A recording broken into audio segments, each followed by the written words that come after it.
WWE shockingly releases Mandy Rose just a day after she abruptly dropped her NXT Women's Championship. What went down and what's the future for Mandy Rose?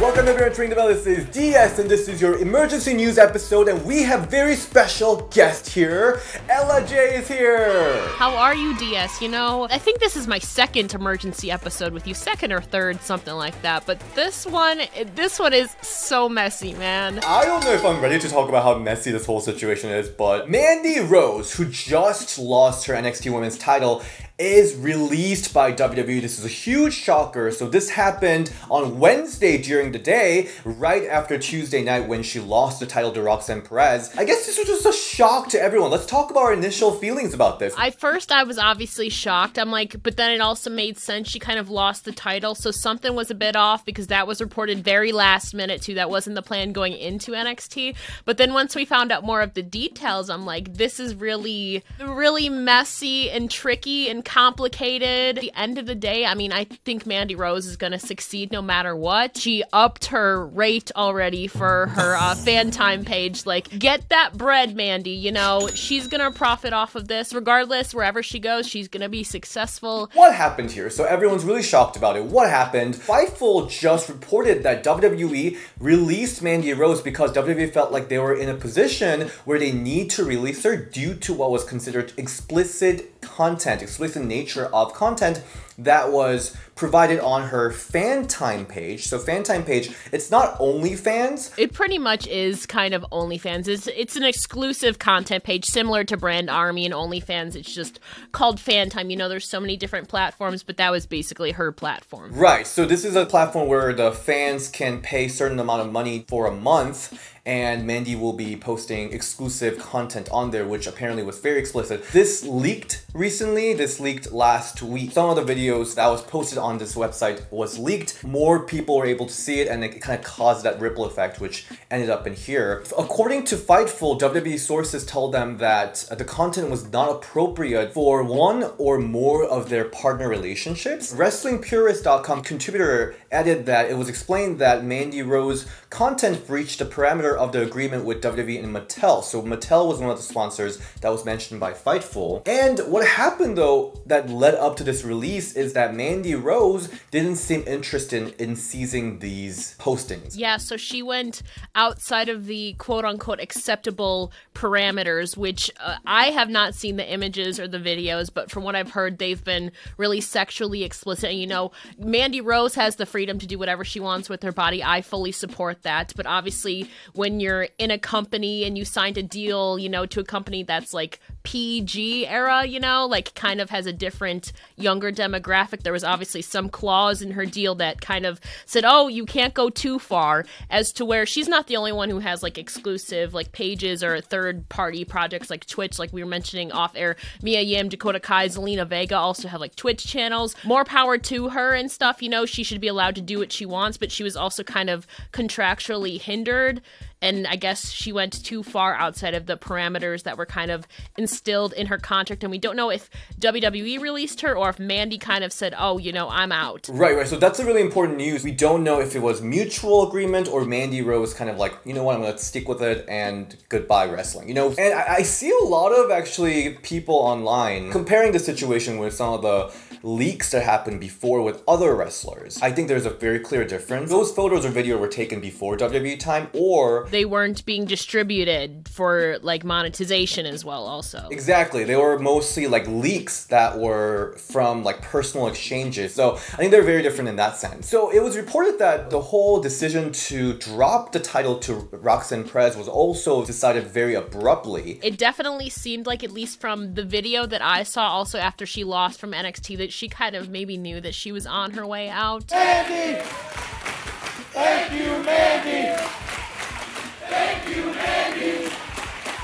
Thank you, Mandy! And again, we don't know for sure if it was mutual, if it was Mandy's decision to say like, I'm out, I don't agree to this, or if WWE released her. I think it's kind of a combination of both things. It seemed like Mandy was kind of staying firm and standing her ground. Obviously, she was making a lot of money outside of it, and like Sean Ross Sapp was even saying, for an example, an ex-WWE talent who kind of has a similar platform exclusive brand page is making more now on their exclusive page than they did with their WWE contract. So that again could have even been more leverage from Mandy to leave if they weren't like willing to meet her where she's at, or, you know, it gives her more motivation to want to continue down that path, and she's obviously comfortable with it. I fully support her. I believe women should be able to do whatever they want with their body. You know, it's her own body. She's consenting to distributing that herself. It's by her own willpower.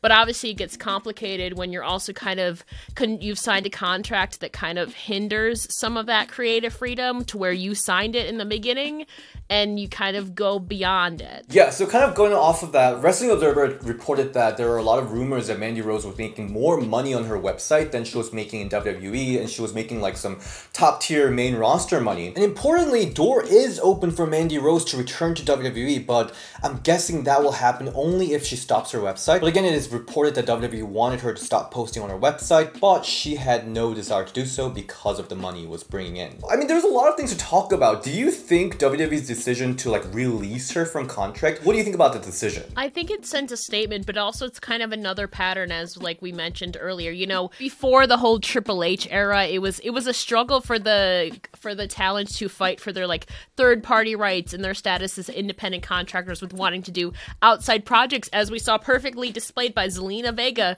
getting released from the tweet that she posted about supporting independent contracting, and she was still doing Twitch and stuff like that, and then she got released because I guess she wasn't supposed to be doing that.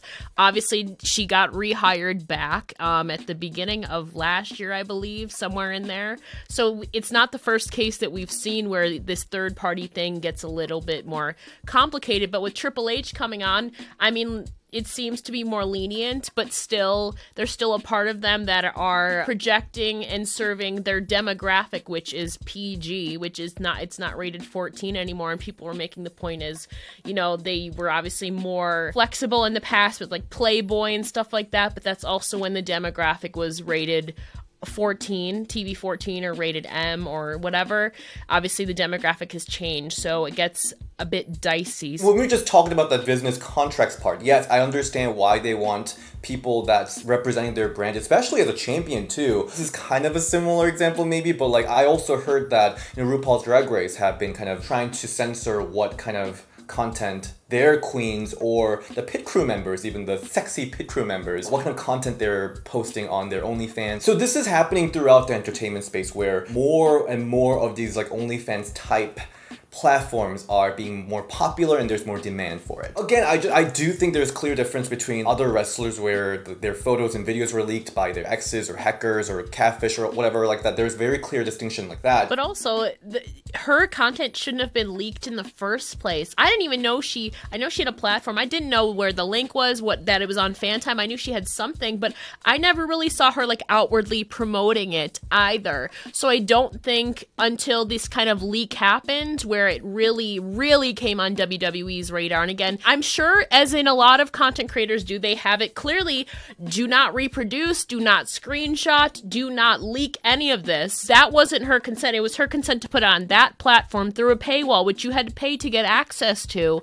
But somebody taking screenshots and then blasting it on the internet is not only illegal, but it's disgusting, to be honest with you. And that is also another problem in this. But I think that the leaking of her images, I think, was really the catalyst to all of this happening. I don't think it was something really on their radar until this happened. Is there hypocrisy in WWE in a sense that they love sexiness of female talents? They do love doing that. I mean, obviously they had relationship with Playboy for a long, long time. Mandy Rose had been in multiple storylines where she was, you know, really flaunting her sexiness. She was asked to. And there was this whole interview where Athena Ember Moon, when she was in NXT, when she talked about how WWE superstars in general were asked to be more sexy, more like marketable. More like Mandy Rose. She was literally explicitly told to dress more like Mandy, look more like Mandy. I am not about to wear fishnet booty butt cheek shorts because we had a 2-hour meeting about how to dress like Mandy Rose. No, for sure, that's definitely internal and obviously external hypocrisy. Now, they wanted her to be more sexual and be more like Mandy Rose, literally, she was told.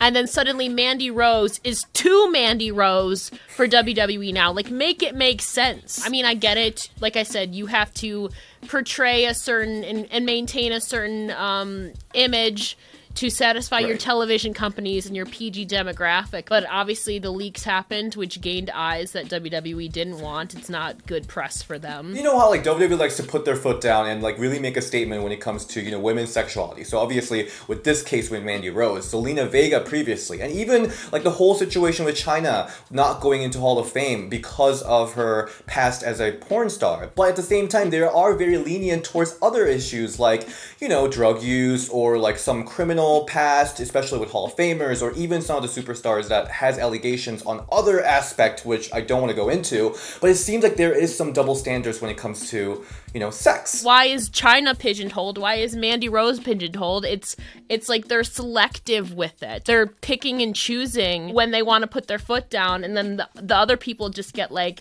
a slap on the wrist, especially with bigger issues like you just mentioned, like drug use and like allegations of abuse, that there's still a bunch of people employed there that have had allegations in either or both departments and that are still on the air. What do you think about the future of Mandy Rose? I mean, do you see her returning to wrestling, maybe WWE or even other companies? I don't know right now. I don't know if it's going to be like one of those Sasha Banks things or, you know, it's kind of like, I mean, the whole Emma Tennille thing that we saw, like with her supposedly stealing something from Walmart and then they reversed it within like a couple hours or a couple days. Zelina Vega also left and came back. So I think it kind of depends, you know, can the two meet or will it kind of drag out like Sasha Banks has and they haven't been able to meet on money? But I don't know. Money is definitely probably a big issue because if Mandy's making more money than right now in WWE and they're not willing to leverage that, obviously they're not going to come to an agreement. It's shocking because the 413 days of reign, she really was carrying the NXT 2.0 to the whole transformation of NXT. Very tumultuous time for sure, but she was holding that brand down with how amazing she was. So for her to be kind of released just like this is really shocking. And because she was improving so much as a wrestler and performer in the ring, it is also shocking that she is walking away from WWE like this. She really wasn't doing much. You know, I think before this, her high point was obviously the thing with Absolution, which didn't last long, unfortunately. Paige got injured. And then she had the thing with Otis, which granted eyes to her, but I feel like going to NXT was really solidified her as like a real major player and really made people respect her. And that was a really game changer for her career. And just to have it all end, I mean, of course I'm happy for my girl Roxanne, but it just happened. It was so apparent that it was so abrupt and kind of a complicated ending and unfulfilling end to Mandy Rose's run. You know, it's just, who knows what would have happened. I think she would have gone on into the new year far beyond. You know, she was 3 days away from tying Shayna Baszler, 4 days away from being second of all time for the longest reigning NXT Women's Champion behind Asuka. And it's just, if this is the end, then what a complicated and really unfulfilling ending, you know? Let's also talk about Roxanne Perez, because she won the title, and I obviously very happy for her, so deserving. She's absolutely so talented, the future of WWE. But because of this whole scandal, I feel like even her first major title win in WWE is somehow tainted. I don't know if it's tainted per se, but it's definitely, like, if you didn't know this, if you were a casual viewer, I don't know casual viewers who just watch NXT though, because it's like developmental. Obviously, it was a culmination of a beautiful year that Roxanne Perez has had. Obviously, she won the breakout tournament, NXT Women's Tag Team Champion. She had that match with Meiko Satomura. You know, she had the whole feud with Cora Jade, Halloween Havoc. She became the Iron Survivor. So I feel like it was really the pinnacle. However, I do feel like it obviously was a bit rushed from her winning the Iron Survivor to that. I think they could have built that a bit more. It is a little bit bittersweet, you know, because I do feel bad for Mandy in the whole scenario,